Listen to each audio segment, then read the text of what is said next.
So we're always on a quest here to look for people in the Florida area, great people who have put together games, companies, part of the gaming community, because that's what we're trying to do is bring everyone together. And today we're happy to have Derek Smart. His company 3000 AD is out of Fort Lauderdale, and he's created a lot of games from Battlecruiser 3000 AD all the way to Line of Defense. Derek, thanks for coming on and talking with us. Thank you. Glad to be here. So we like to specifically like focus on like the Miami angle because obviously Miami, South Florida, Florida, there's it's not like big in gaming. Yeah. So when we could reach out to people and talk to people who have done gaming, one of the things that we like to ask is, in the beginning, how did it start, and how do you get to say, hey, I'm going to stay here and create my gaming company? Well, actually, it wasn't that it wasn't a decision I had to make. I just happened to be, because of my previous work. I used to be in IT, worked for a few companies, IBM dealerships, and Novell Compaq, a few others, and I used to move around a lot, travel a lot in Europe, Africa, or here in the U.S. I just happened to land in South Florida on the project way back when, and I kind of stayed. I liked the area. I liked the weather, and because around that time I had thought about starting my own video game company, and I mean I was still doing things on the side, hobbyist, part time. You know how it goes. Yes. So it just happened that in '92, when I decided to make the move to, sorry, let me just get this. There you go. Is that better? Yep, that's Uh-huh. better. Yeah, when I made well, around the early '90s, when I made the move to do it professionally, um, I just happened to be in Florida at the time. So I formed the company down here, and the rest is history. As far as when you created that first game, we've talked before, but for people that don't know, when you were creating that first game, can you tell us about the challenges, like when you first put it together and then it finally got released? Because I mean, there's a lot of people who are in school doing game development nowadays, and I've been lucky enough to meet a lot of people, and they always ask, oh man, what's it like when I finally can get my game done? So I always like to ask someone who's had a library like yours, what was it like that first time?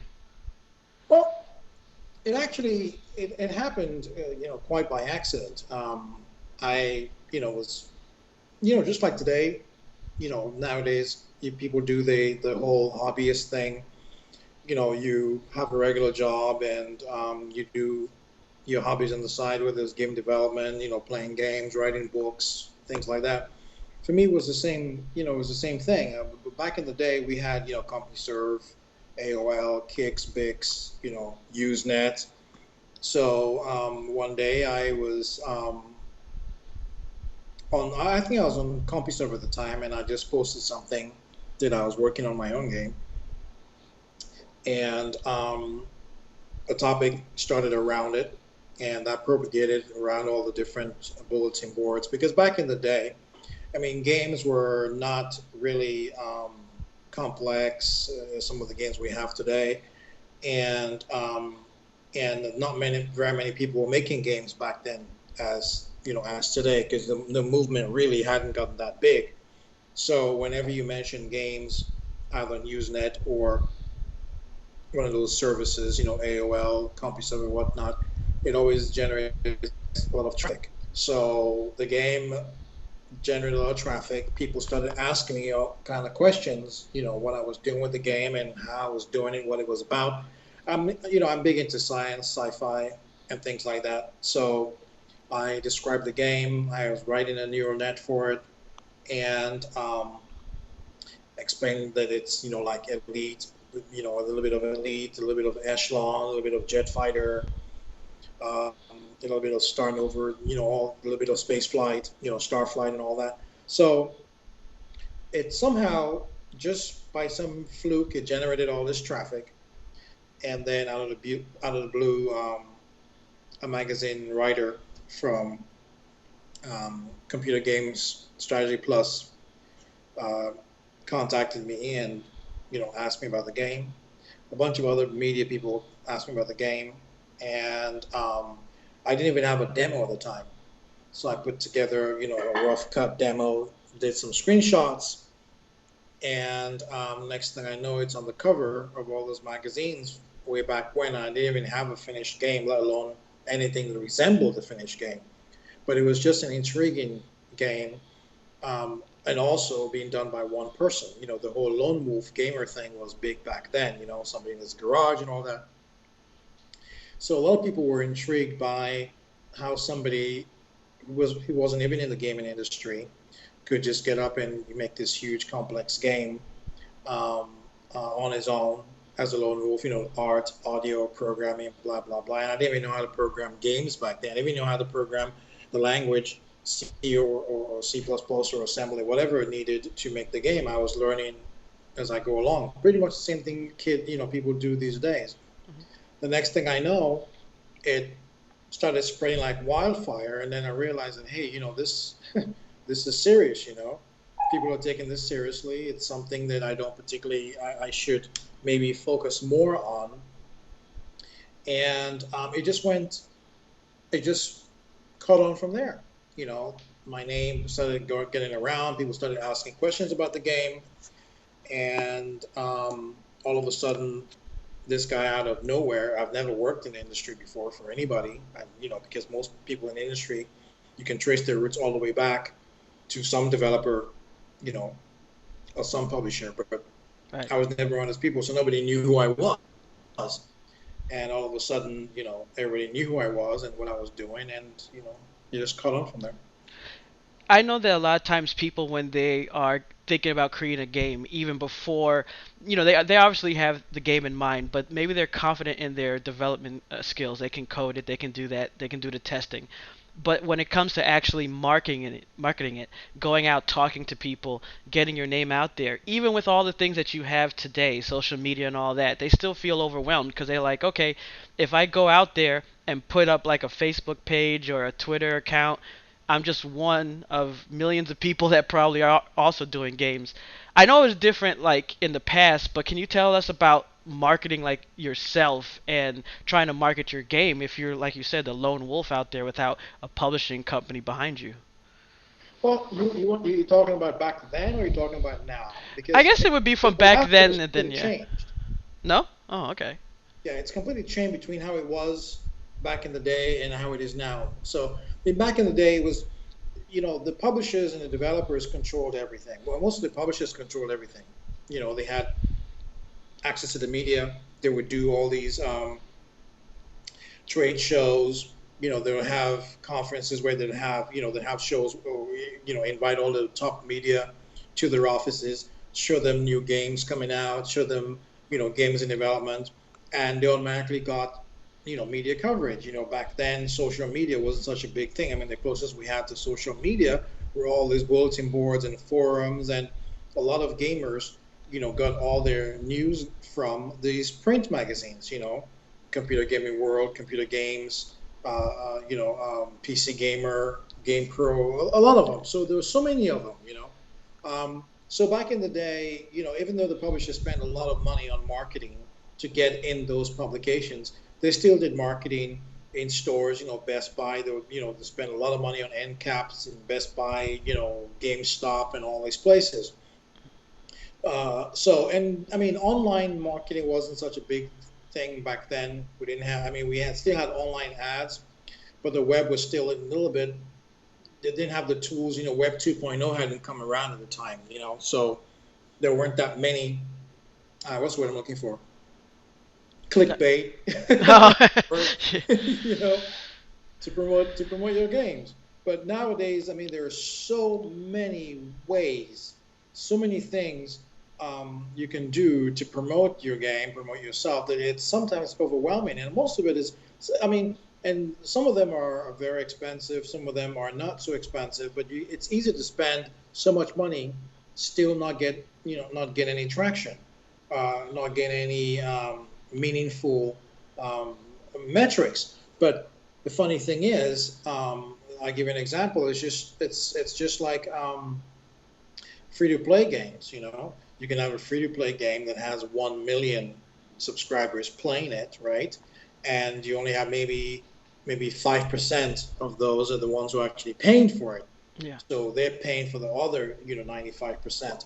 So it's the same thing that, the whole marketing thing works out, whereby you can spend all this money online, Facebook, Twitter, CPM, CPAs, all those things, and you still don't know, where, whether or not it's having an impact.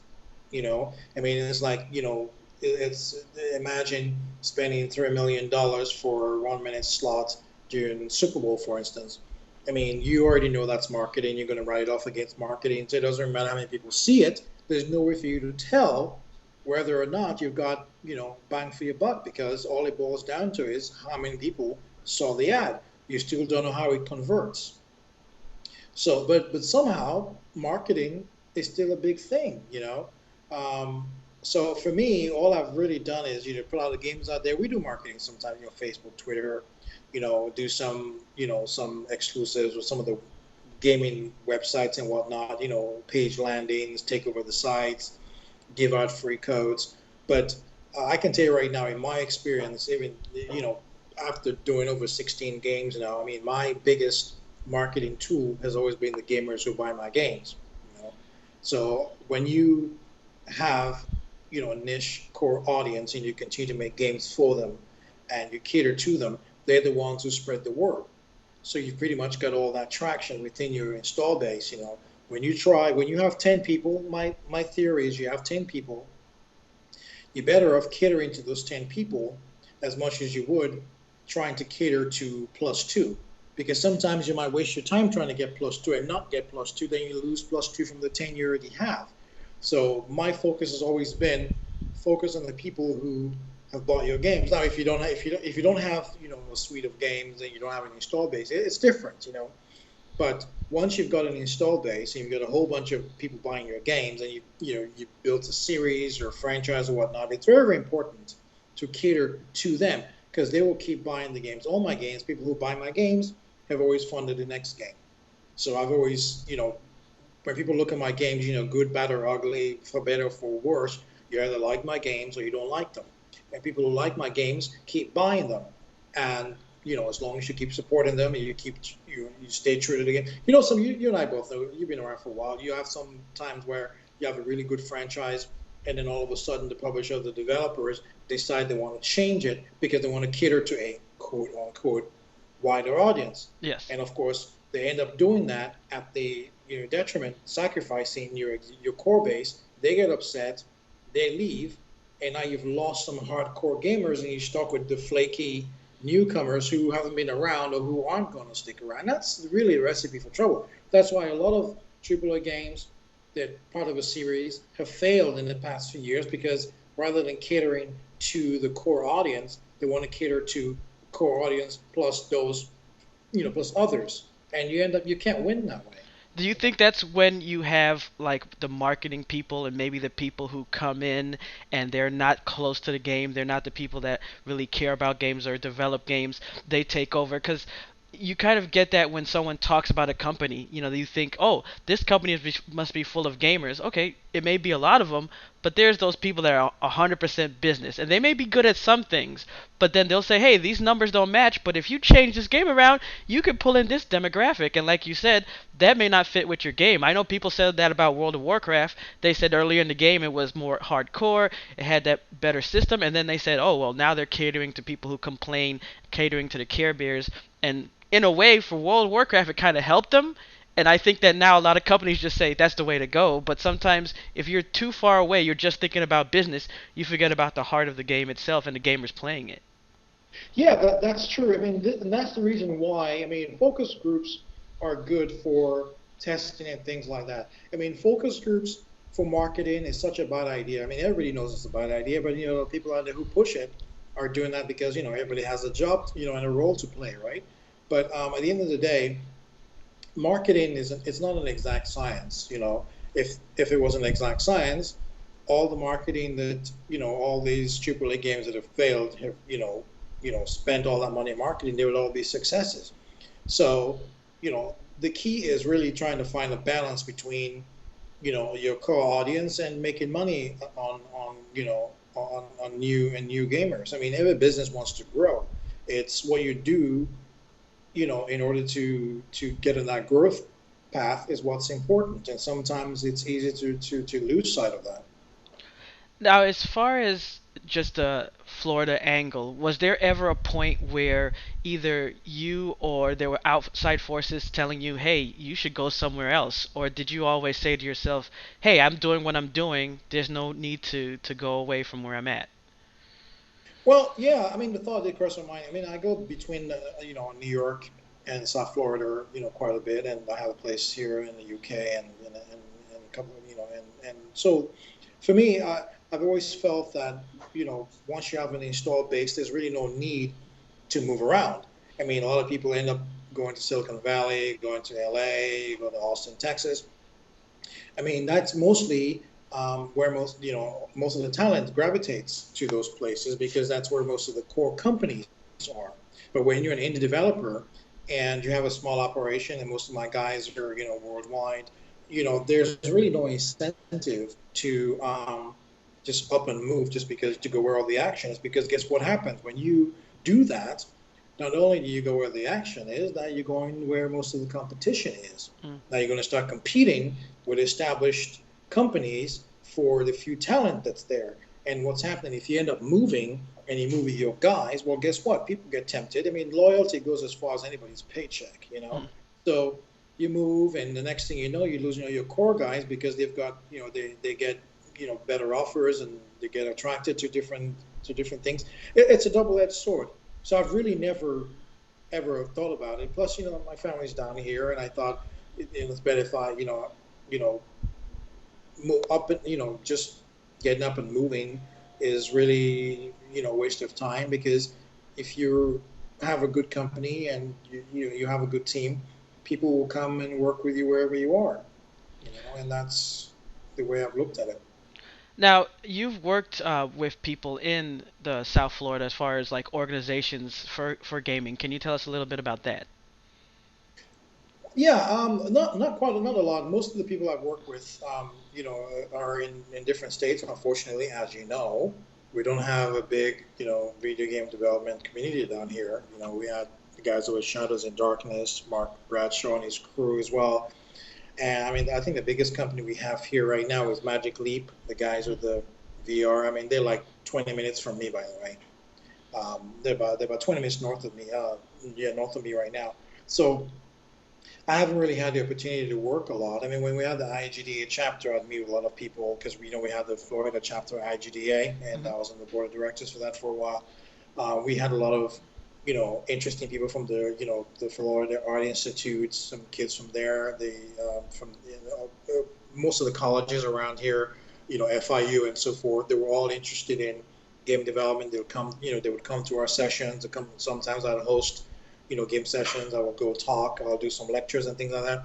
But those people graduate and there's no jobs, and then they leave. Or they go and find something else to do. You graduate from the FIU, or let's say from the Art Institute, and then you don't have a job. You can't get a job in the gaming industry, so you end up working at a car dealership doing the art or wherever there's a paycheck.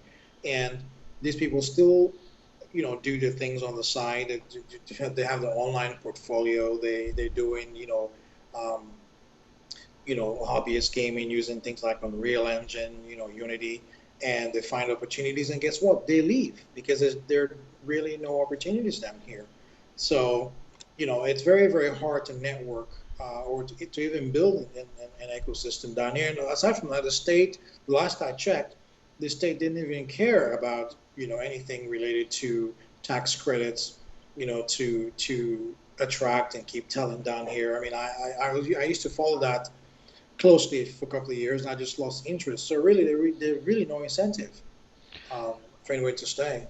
Yeah, it's weird about that. I always wondered wasn't like a convention that could be held down here. I mean, sure, South Florida, Miami specifically, is kind of known as party. It's known more for music, fashion, stuff like that. But at the same time, there was well, and there is like a tech sector here. You do have some things here that you could bring other people to and say, hey, we can have a convention here, and then it's warm weather, it's a nice city. But it seems like we haven't really been able to do that. Like we have some comic conventions, things like that, Florida SuperCon, things like that. But do you think that it's because of maybe how the government is operating? Same thing with the film industry. They don't really want to bring someone here. I don't understand the reasoning for that. I don't know. It's all about politics, and I mean, there are a lot of conventions that happen down here in South Florida. For various things. Whether it's real estate or the auto industry, the huge boat show. I always wondered why we don't have, yeah, as you said, SuperCon and those things. I've always wondered why the state never really pushed. But I think what it boils down to is we don't have um, the advocates who would push for that sort of thing. And that's really what it boils down to. A lot of people, when you want to do these things, you have to, you need your champions. You need, uh, you know, people who want to push that sort of agenda, push that narrative. Talk to the right people, talk to politicians. I mean, everybody down here knows that Florida, is great for those things. But until somebody says, "Hey, you know what? We're going to do this in Florida, and this is how we're going to do it," I don't believe it's going to get done. You know, I really don't understand why. When you talk to people like, let's say, someone who wants to go into gaming or wants to create their own game more specifically, what would be some of the things that you would tell them, like maybe some words of wisdom or something to help them not fall into any pitfalls? Always have a backup plan because gaming has changed tremendously. It's unless you have you've got a degree, you've got some games under your belt, you have some experience, whether it's QA or art or programming. It's very, very difficult to break into gaming right now. I mean, you would think that with all the free tools, I mean, there's so many tools out there right now. If you really put your mind to it, you can put some really good things out. Back in the day, as you probably know, people who make, Half-Life mods, levels, Doom levels, Quake levels, Unreal Tournament levels, those guys are the ones who actually got jobs. Some of them are still in the business today. It was easier, but now because it's so easy and so many tools out there, there's such a glut of talent. It's it's a lot harder to actually get into any gaming, you know, company right now, especially top tier ones, because they have such a huge pool of talent already. And the other downside is because there's so many talented people already in, when they move from A to B and then B to C, you find out if you go on LinkedIn and you checked, the LinkedIn profile of some of the top tier guys, you will see that it's almost like they're playing musical chairs with all the companies. You will see some guy at EA, next is a Microsoft, next Hmm. it's an Activision. So it's like musical chairs. So anybody starting off right now, you really want to have a backup plan in terms of you know, get a regular job. Even if you have a CS degree or you have an art degree, you really want to have something as a backup plan, and then build your portfolio. Get involved with some of the smaller groups, the mod teams. Build your portfolio. Build hobbyist games. Right now, you can for $100, you can you can throw a game up on the App Store. You can do it for free on Android. Things like that. All the things that you once you build your portfolio, and then you get to the point where you start looking. You always want to have your job on the side. Always want to have your primary job. Unless you have a gig lined up, it's very, very risky to just up and say, "Hey, I'm going to go into video game development." Even when you're in indie, I mean, look at all the Kickstarter. A lot of companies, Kickstarter was huge. A bunch of people made a bunch of money doing that. Some of the games, worked. Some didn't work. And now even the top tier talents, as you know, I find it hard to fund games on Kickstarter because it's that's how it is. So something starts like this and it goes like this, and before you know it's like this, and then it gets more. The higher the curve, the harder it is to get in. So my only advice really is, as I said, you have to have a backup plan. Get a regular job. Do your hobbyist thing on the side. and then plan, you know, whether it's art or graphics, or if you want to go into QA, that's fine. The problem with going into QA starting there is it takes a long time to go from QA to where you need to be. Hmm. You might, in fact, now you might find yourself stuck at QA for a long, long time. You know, a few years back, you could start from QA and go into design. Next thing you know, you move up the ladder. Now it's a lot harder because there's no place to go because all the people who need to be up there are already there, and there's lots of talent who are more qualified at that level. So it's very difficult to go from here, QA, to here, where there's design, programming, whatnot, because all the guys who already are here already had all that experience from years before you. It's really really tough. It's really tough. I think it's interesting because it almost seems like there's a parallel between the entertainment industry and the gaming industry, where, like you say, there's so much talent and people can pick and choose. So they can even say, hey, I could pay somebody a little less because I know that there's so many of you waiting to get in. I could just go to the next guy or the next guy. And it also seems like avenues to get in, like there's more avenues, like you have green light, things like that where you can upload indies. You have indie websites, Humble Bundle, things like that, where you can get your name recognized. But at the same time, it seems like even like Kickstarter, more and more larger companies or people coming in that probably don't even really deserve to be on Kickstarter are able to take the limelight away from or take the ability for smaller companies, because once you see someone putting maybe $5,000 into a production for their Kickstarter video, and you're a little indie developer and you put up your video and they look at you, they're like, well, how come you don't look like that guy? Well, because I'm actually the person that this was originally supposed to help. And I just want to get your opinion on that, because that's what irked me. Like when I saw celebrities go and start doing Kickstarters, and it's like, you already have contacts. Why are you asking for the people? And the people are like, oh, celebrities, money, money. And then the other guy, I don't know you, so I'm not giving you money anymore. Well, that's a very interesting point. Let me give you an example. You remember back in the day, well, not back in the day, but a few years back when the whole mobile thing started, and the whole indie movement was going on. A lot of the big publishers weren't even doing much with mobile games. All of a sudden, EA shows up. They're doing something. Activision, a whole bunch of other companies started doing all these games. So now you have the mobile industry, which now has their own AAA quality games, where you can back in a few years back you could spend less than 2 or 3 grand to get a good quality game. Right now you have mobile games with multi-million-dollar budgets. I mean, nobody saw that coming. So it's kind of the same thing on the crowdfunding side, where you know you have the movie industry, you have the top tier studios, and you have the indie studios. All right, and once in a while you have the top tier actors still doing you know in the movies. It's all about context. Kickstarter works the same way, whereby because the big wigs and the top tier guys figured out that hey, maybe going Kickstarter is the way to go. So we're going to put all this money in the production values and get all this money from crowdfunding because a lot of people were doing it. I mean, why not? So it's one of those things where it starts and then people look at the trend and then all of a sudden everybody wants in. Yeah, and So it's to be honest with you, I mean, it bothers me, it irks me a little bit when I think about it because, when the whole thing about crowdfunding started, it was supposed to be a way for the smaller guys who didn't have the, big budget money or the marketing, all this stuff. It gave them a way to say, talk to a potential audience or their own built-in audience saying, hey, you know what? I don't have the publisher backing. I don't have the development backing. I'm going to make this game.